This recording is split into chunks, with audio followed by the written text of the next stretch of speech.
Thank you so much. I think one thing that really stood out for me is the fact that we need to push for the development of Africa. So we just have to see, just as Mame said, we should integrate both.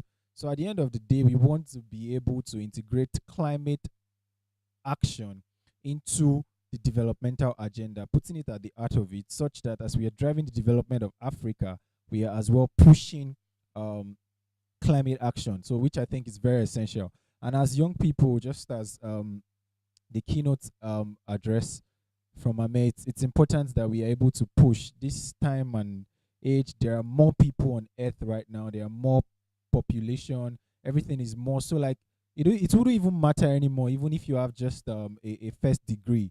So you have to go as far as getting there's certain most positions actually in the World Bank. You need to have a PhD.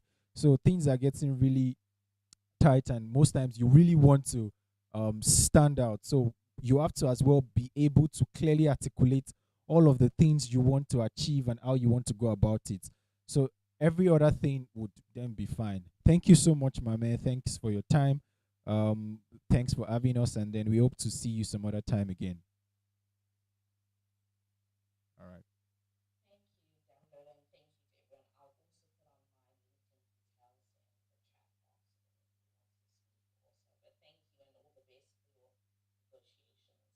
All right then. Thank you very much. Feel free to connect with Mame. She's putting her profile um on the WhatsApp chat. So if you're joining us virtually, physically, sorry, her name is Mame Boateng on LinkedIn, on Instagram or Twitter. You say just Mameboateng.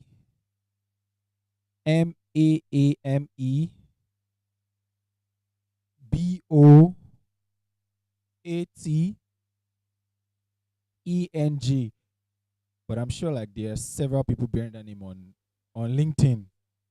You saw her face, so you'll be able to.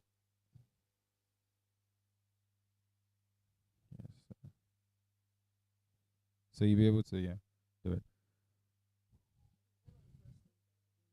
She's the first name you see. All right, yeah. So you can, yeah, she's the partnership manager for African Europe Foundation. So that's will help to navigate. All right, thank you very much. And we would be going straight into the first session today, which is on resilience. But just before that, we would have our tea break. And just to be sure that we have our speakers here with us, the moderator for this session is Ibiso. Hi, Ibiso, are you with us? All right, awesome. Thank you very much. Adiza, are you there? Yeah, sorry for wasting your time. We're so sorry. You know how things can be. Sorry. All right, so we have next person again, Ibrahim Shamsuddin. Ibrahim Shamsuddin, are you there? Ibrahim Shamsuddin, are you there? All right, while we wait to get Ibrahim Shamsuddin, for those of us present here physically, we can start going forward for our tea break. 2 minutes. Oh wow, 2 minutes. All right. Okay. What we'll do is, Adisa, please just hold on for us. Ibiso, please hold on for us. I'll try to get the other speaker. I'll try to call him now, and then, of course. All right. So we'll make you a co-host. Interesting. Thank you very much, Adisa. Yeah. All right. So yes, let's get your feedback. How's the first session? What do you think? What do you think? Ayo, please let me check virtually. Is there anyone who wants to share their opinion on the first session? How was it? What have you learned? What have you taken away? What's your inspiration like? All right. Okay, okay. My name is Sadiq Jinad. So, with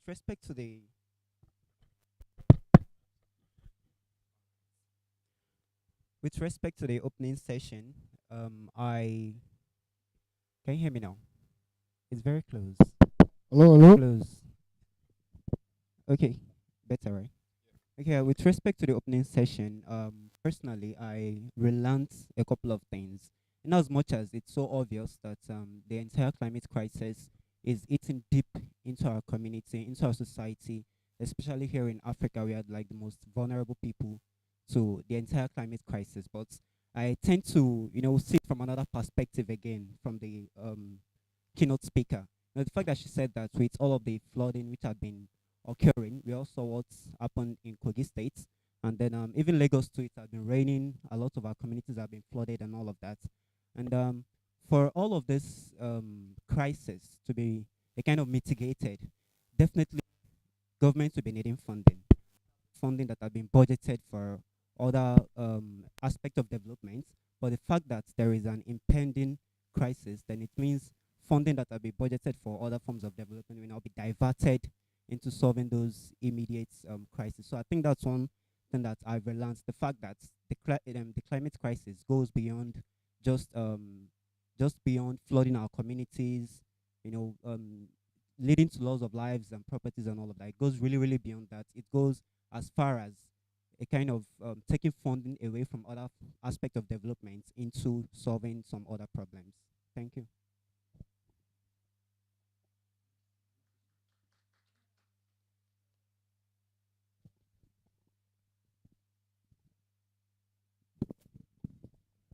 Okay, my name is Joseph, and I would want to say that it was a very great presentation, and I've actually learned a lot, from what he has said. I actually learned that too. And also I want to also say that I also love the part that she mentioned that we should actually use the tools and resources around us to demand or get what we want or what we need. We shouldn't just wait for it to be given to us. We should go for it and use the tools around us to get them. And also talking about transitioning, which is actually a process. I was almost actually saying, if we look at the position of Nigeria right now, politically, I'm still actually looking at how it's going to be very easy.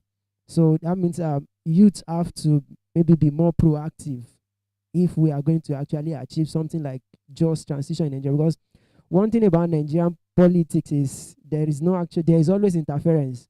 There is no continuity. So if we start the process and then another person, maybe a political person enters, the guy can just destroy everything and just start again. So that means if we are actually doing something in this regard, we should be proactive and be very maybe conscious, and then we follow it up. Thank you. All right. So, all right, thank you. So, while we are, do you want to speak? Okay, so while he's taking his speech, we can go for a tea break now. You can just do, Fumi, please, can you start? Okay. So, please carry on. Thank you.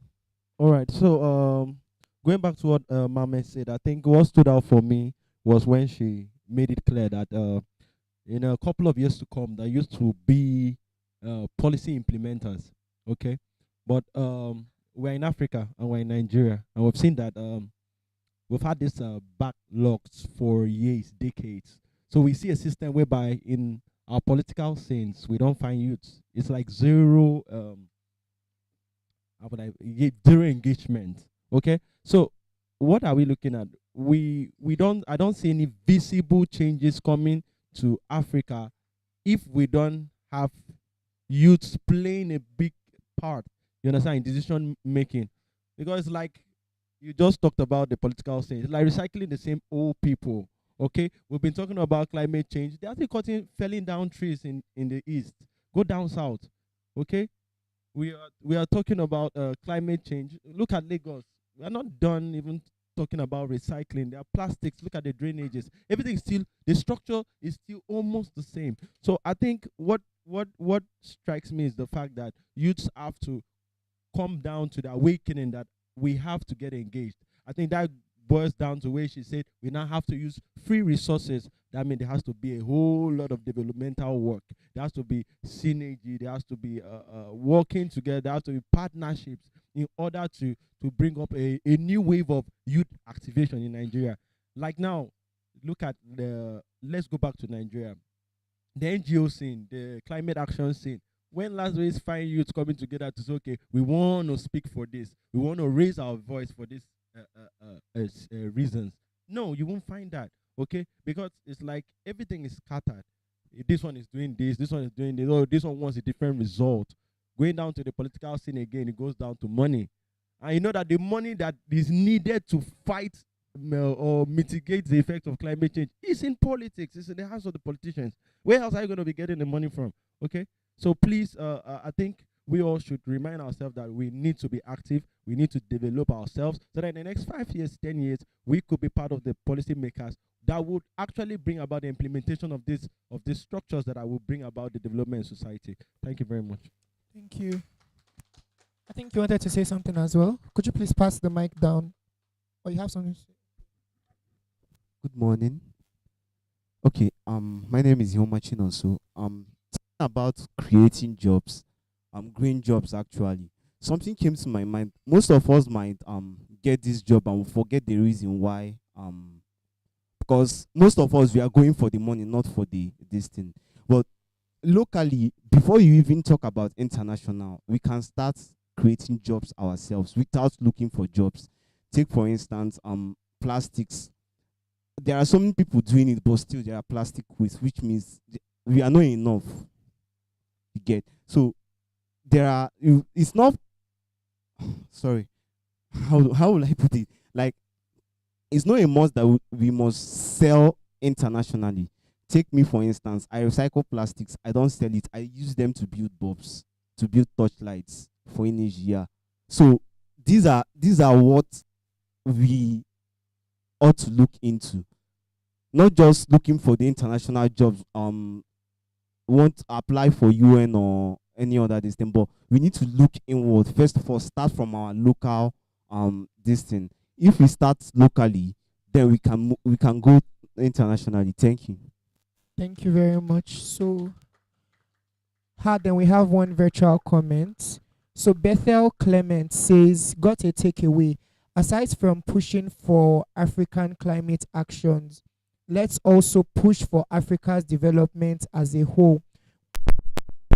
Leaders, how many sustainable jobs they can provide to our youth, in line with what everybody is saying. So Exactly. So in line with what everyone has been saying, the truth is that I'll just ask one question here. How many of us have PVC here? Please, if you have a PVC, can you do your hand like this?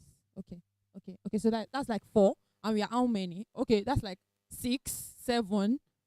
Okay, so the truth is that I feel like when you both you like we're always speaking English. I'm serious, because most of these issues, especially climate change issues, I'll come with plastic because I'm mostly focused on plastic pollution issues. The people, okay, you cannot hear me. Okay, the people affected, mostly they don't understand this English. They don't even know what carbon. They don't even know what climate is. You're speaking Weibo.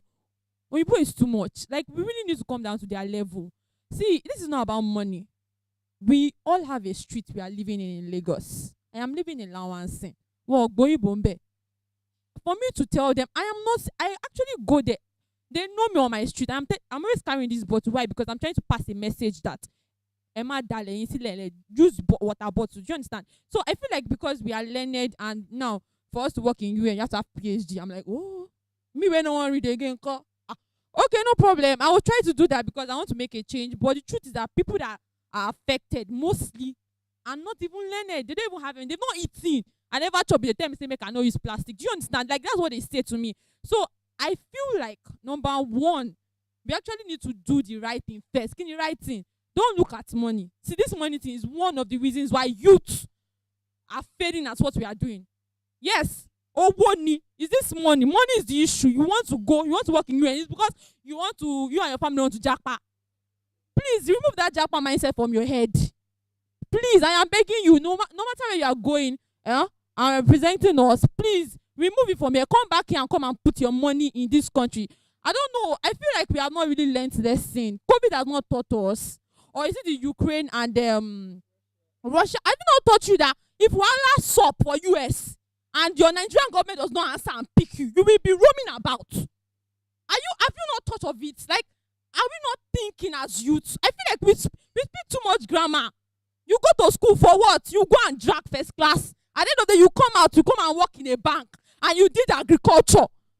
And we don't even have see, don't let me even open our yansh. To be honest, I'm actually upset. We keep doing trainings, we keep coming, sitting down. Everything. I did a training last 2 weeks at Sheraton. Oh, you boy, you know, honey. It's English. Please. Action, Nikoko. Like, action is actually what we need. Don't do it for money. I am telling you, I have 2 NGOs. I don't have money. See, I'm a cop at 3 Kenny. And that's what I am using to run 2 NGOs. It is not easy. I cry sometimes. I'm like, okay, who sent me? But it's just that if I don't do it, how will I carry other people along? I have people I mentor. I am just how old? You think that maybe we think we are little. We have 16-year-old people that are doing these things. Please, this English is too much. That's my own. No. Don't be speaking English again. Please, let's just go direct. Let's know what we are saying. Then, please, about the PVC issue, why I came up with that was because I noticed that in Nigerian elections, we always, like, okay, like, for example, now, I'll give an example. We had some people that went out October 1st to march, and they were mostly used because that's like our candidates, we know. But the truth is that all of them in march, they don't get PVC. See now, next year February will come now. You march. There were almost more than 1,000 people that stepped. They don't have PVC to vote. They will not say they rigged it. See, they can only rig this thing if you guys don't vote. It is easier to rig if you don't vote now. It's because you are not voting. Sorry. Okay. It's because you are not voting. That's why they are rigging the election now. Do you actually know that if you don't go and vote, they will be able to click anything they want there? That's why I was asking if you have your PIT 2023. The next two. What's the name? Hello? What's the name? Okay. Oh, Lashe. Nice to meet you. All right. Yeah, thank you very much. We would be settling into the first session now. In about 2 minutes. We're just waiting for everybody here. Grabbing their breakfast to just have something. Yeah, so a lot of things Lashe said. I see that she's really passionate about action, which I am as well. And then she's running 2 NGOs. Interesting. All right, yeah, you have to know it's not easy anyways. So I am not of the opinion that young people should go to power. You know why? I'm not of the opinion. I'll tell you why. Because the people that rule Nigeria today were young. Gowon became head of state when he was 27. Nnamdi Azikiwe was 32 when Nigeria gained independence.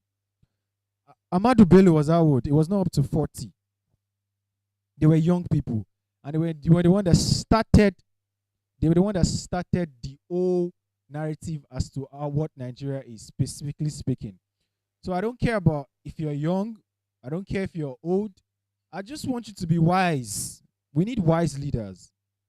We don't need young leaders. We don't need old leaders. We need wise leaders. Because in Nigeria itself, how many young people are wise? How many old people are wise? So that's just my own opinion. So I don't care if you're old. I don't care if you're young. But unfortunately, we have this tradition in Africa generally that older people, because you're old, you're assumed to be wise. Yes, and then assumption is the lowest form of knowledge. So you cannot keep assuming. A lot of them cannot. They even struggle using. I'm sorry, like they're older people here because. I'm sorry, but we all know these things that when it gets to the ATM, they still call upon us. Can you help me, my child? So with the modern reality, there's a need to change the narrative.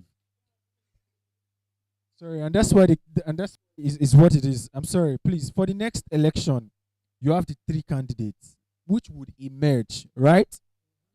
Vote. Or we have more than 3. One of them will emerge. We have more than 3.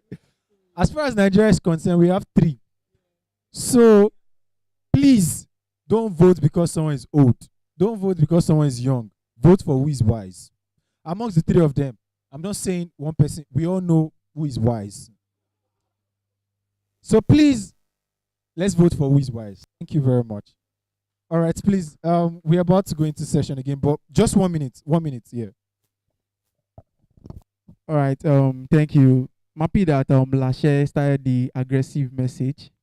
um, for real, we need to be aggressive with this. It's not something that we just take as we come here to have our tea break and lunch and snap pictures and go back home. We need to be intentional about it. All these things are happening very fast, very very fast. Climate if effect of climate change is happening very very rapid. In fact, let me use that word, very rapid. Yes. So we need to be aggressive. We need to start with ourselves. We need to start with our family.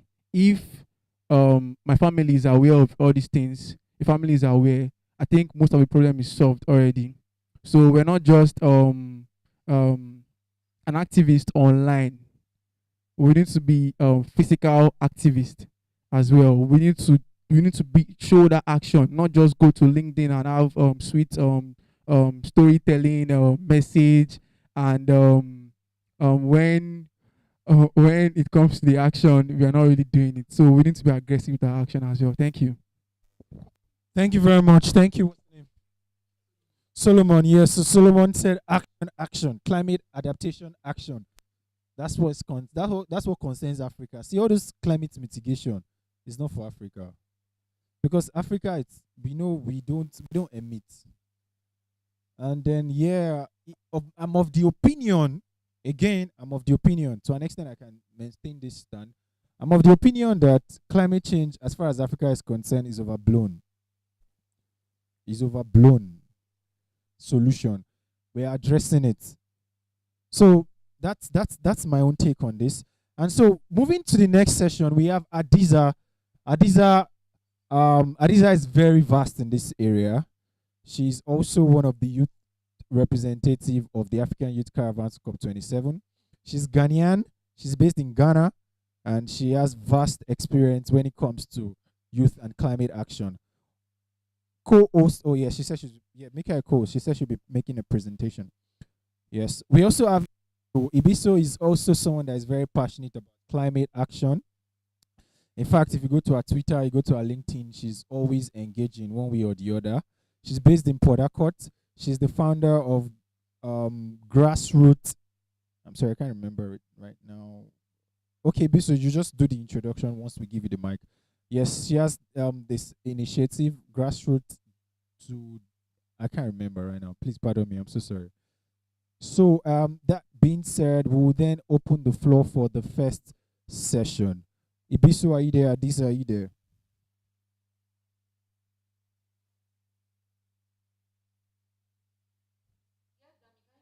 Loud and clear. Adisa, are you with us? Adisa, are you with us? All right. Thank you very much. Ibrahim Shamsuddin, are you with us? All right, he's not here. So we'll just start. I also see Mr. David Arize joining us. We're sorry we're running behind schedule. We're so sorry. It's just setting up here and there, and then we will go into session right after this right after I drop this mic, and then we have Adiza and Ibiso just give us their thoughts on today's conversation around resilience in young people and looking at COP27. All right, so I'll give the floor to Ibiso to open the floor, and then down to Adiza. And for our audience, please, you can make we want to hear from you. We want to hear from you virtually, physically. We want to hear from you. I know a lot of us are busy right now, but yeah, it's necessary that we're busy. So please, we want to hear from you because at the end of the day, we have rapporteurs, reporters that are reporting all of these things in writing, and then it's going to come. We plan to use this as a tool to communicate to people at the higher level, if you get what I mean. All right, so I'll leave the floor to Ibiso right now. So Ibiso, you please open the floor with Adiza. We have about 30 minutes or less. Possible, we can make it less. 25 minutes is fine. Let's kickstart the conversation, and then yes, our audience will as well contribute physically and virtually. Over to you, Ibiso.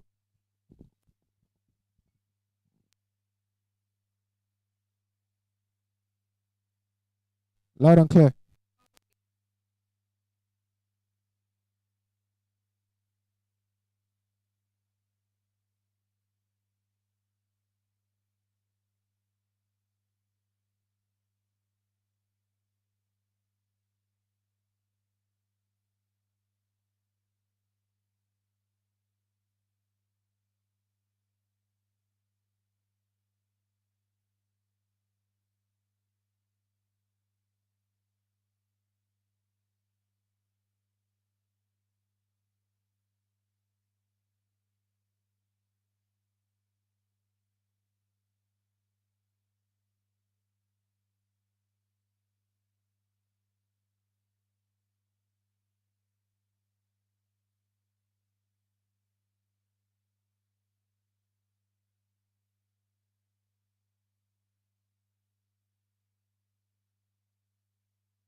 You're doing well.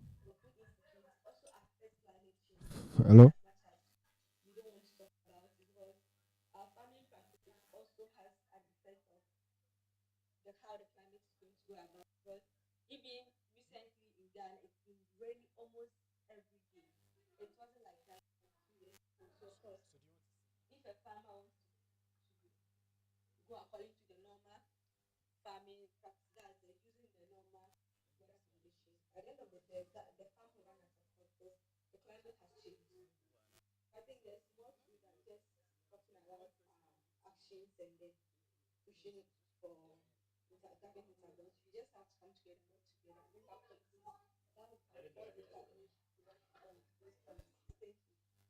All right.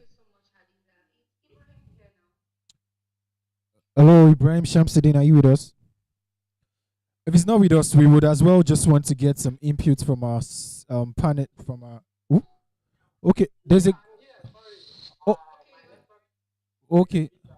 All right, all right. Great to have you, Ibrahim. Thanks for joining us. Ibis, over to you.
Hello, if she's not there, let's just get contributions from our audience here.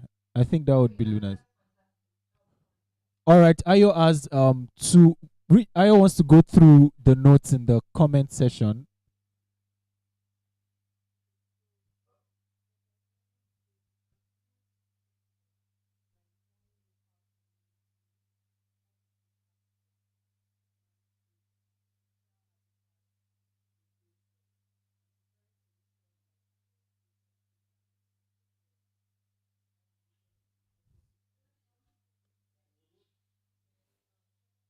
US added to climate be inclusive. Okay. From the It has been a first talking about maybe building momentum about climate change and stuff. So I want to also say that domesticating the SDGs is going to go a long way in doing that, and also most of the actions we do, sometimes we just do those actions and then we forget about them.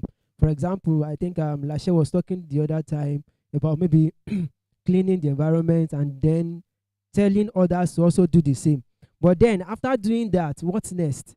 I think we should actually go into policy, maybe, I mean, doing something that will actually make us engage the government, like reporting and getting our facts and figures.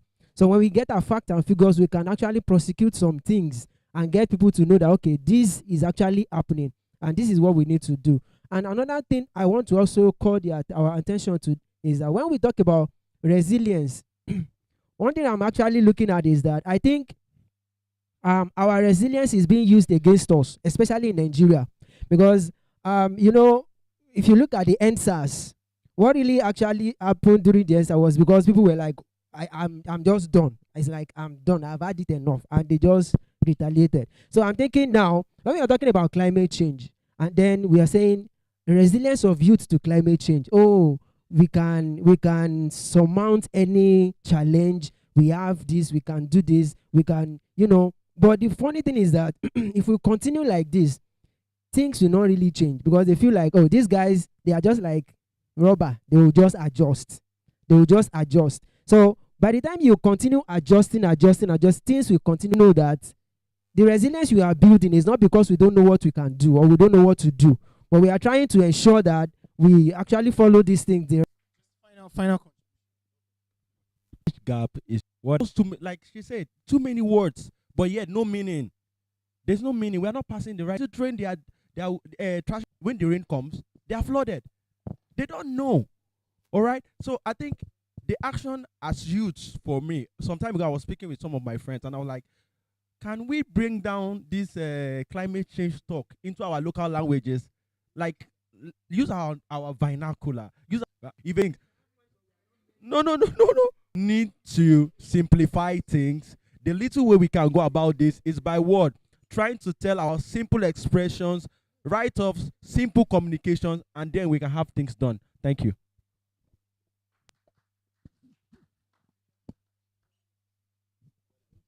session now. All right. Oh, please, it's we have to go to the next session. We have to go to the next session now. Thank you very much. What's that? Okay, yes, please help write your comments, please. It's essential. Thank you.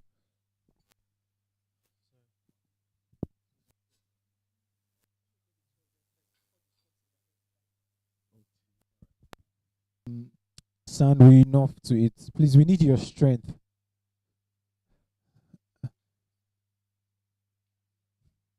Okay, please, yes, let her go. Yeah, we need your strength now. We are building Nigeria. Like, we need strength. It's not easy. All right, please, let's do it. Let's do it 2-2. 2-2, please. If you need two, please just. All right, Ibiso, please give us your final thoughts before we move to the next session. We have really behind schedule now. Thank you.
All right, Bisu, thank you very much. Thank you for your wonderful contribution. Thank you very much, Ibrahim Shamsuddin. Thank you so much, Adiza.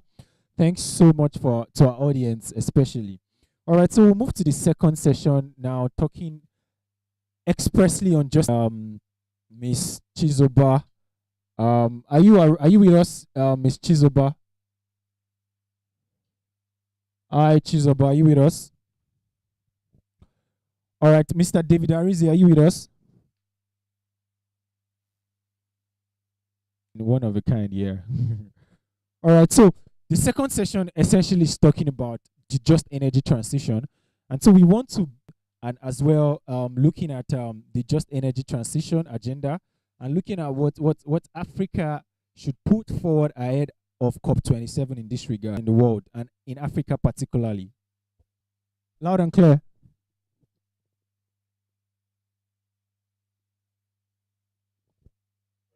Yes, loud and clear. We can.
All right, thank you so much, Mr. David Arize. I'm not just I've not just heard about your work, and I'm also very um um I'm so very clear as to the fact that you are not only just doing this for young people, you're as well just doing it for to ensure that we build sustainable planets. I understand your work revolves around building technologies as far as just energy transition is concerned in Africa and in the globe at large. But you one thing that comes to mind is the fact that a lot of this technology that you have implemented or you have led as far as it's concerned, what has it been like? Because it feels like the old technology that is coming in into Africa is probably not reflecting the development we want as far as energy is concerned, particular way forward is concerned, in order to push for more technological projects that would push the energy transition in Africa.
and you tell him to spend $80 or $90 on on a clean cook stove, it's not going to work. But again, what happened here? After several back and forth with the government of Kenya, finally the government of Kenya gave them some rebates, and they were able to drop down the cost from 80 naira, $80, I beg your pardon, to $15. And they were able to sell their gas at a very decentralized rate. But that is on the side of that they give them um, not a complete tax rebate, but at least some level of um, um, freedom, tax freedom on the partition of their cook stores and also their LPGs, which of course immediately crashed the price.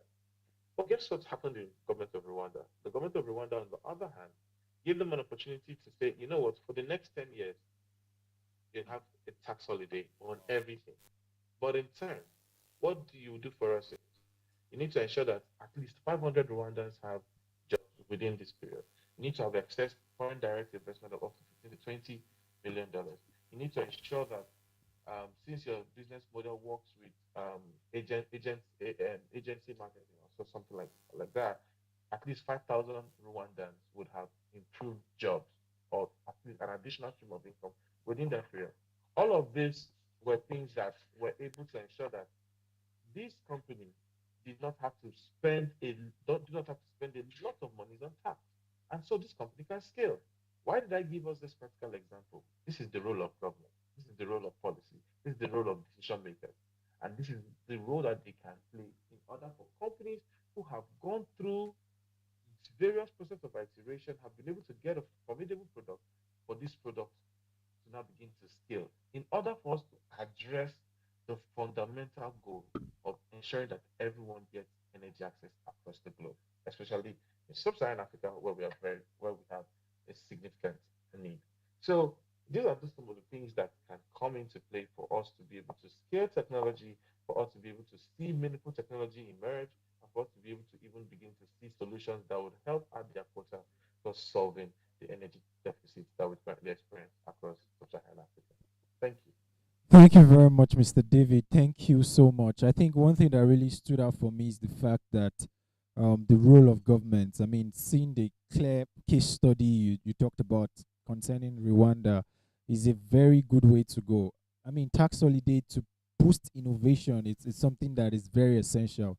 Now more than ever before, we need government support in terms of policy, of creating an enabling environment that would ensure that young people are able to spur innovation to address just energy transition solutions as well as the SDG as a whole.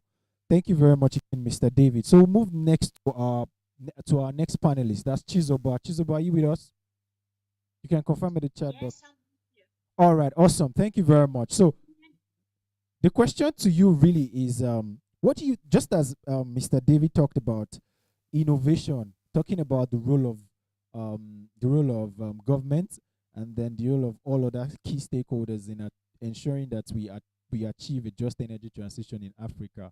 Speaking from the innovation and government's perspective, what do you think is the role of young people in achieving the just energy transition as far as Africa is concerned? Thank you very much, Dami. Mr. David has spoken very well, and I really like all he said. I really like the fact that it touched the finance part, the business part, and all that, right? Because energy poverty is a stark problem in sub-Saharan Africa. All of us know of that. Like electricity is more like a luxury, and in places like Europe, you don't experience things as that. So sub-Saharan Africa, actually, our population without electricity is increasing daily, right? And my belief is that electricity or sustainable energy and its related services are a basic human right. Can you hear me? I want to be sure. And okay, thank you. Currently, about 633 million people are estimated to lack access to electricity, and we have about 792 people that have been forced to cook with traditional biomass, like unimproved cook stove, like Mr. Dave said, like firewoods and everything, right? So we can actually imagine the dangers that come as a result of that. Most Africans actually lack access to sustainable modern energy services and products. And these are not stories that I'm telling; these are our experiences, and I want to believe most people um, like me, an African like me, have experienced maybe cooking with firewood and all that, and about the yes, lack of electricity. And okay, fine. I think I didn't introduce myself. My name is Chizoba, and I'm a renewable energy enthusiast, and I'm bent on creating awareness, solving electricity outages, and consciousness to and access to clean energy. Yeah, please, you can go ahead, Chizuba. We can hear you. Oh, the noise actually interrupted me. Sorry about Many that. of us have read about just energy transition. But first of all, what is just energy transition?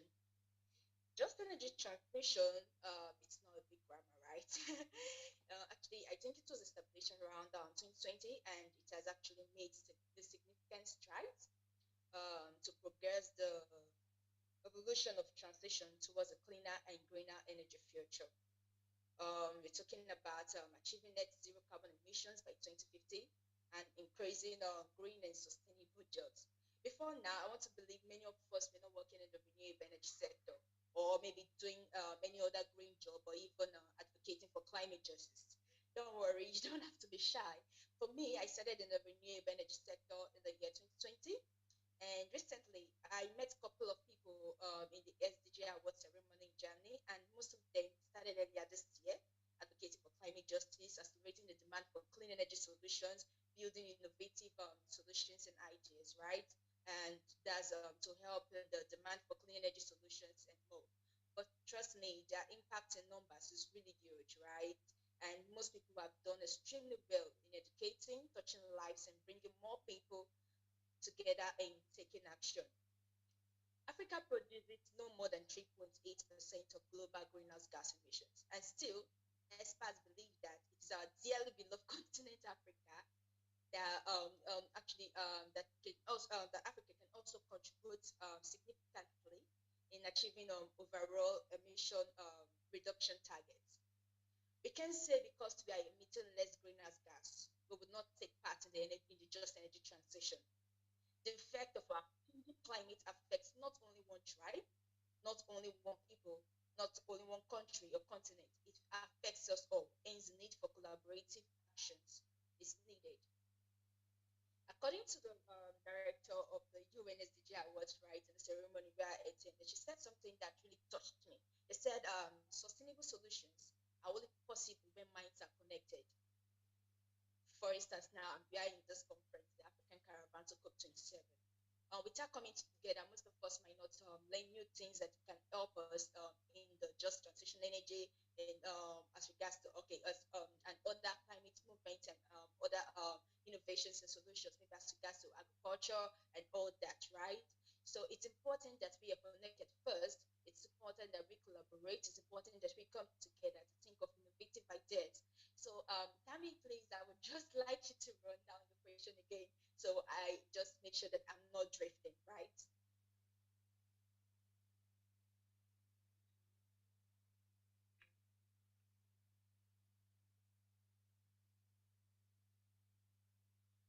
Great. So I was saying, um, as regards to climate issues, it affects us all. And there's need for us to come together, right? As youth, to build sustainable solutions, to build to bring about innovative ideas. And it starts in things like this, in conferences like this, right? One of the reasons we're here together is to rub minds, as the saying PG. Let's rub minds so we can draft up possible solutions that can help in the just energy transition. We can't do it alone.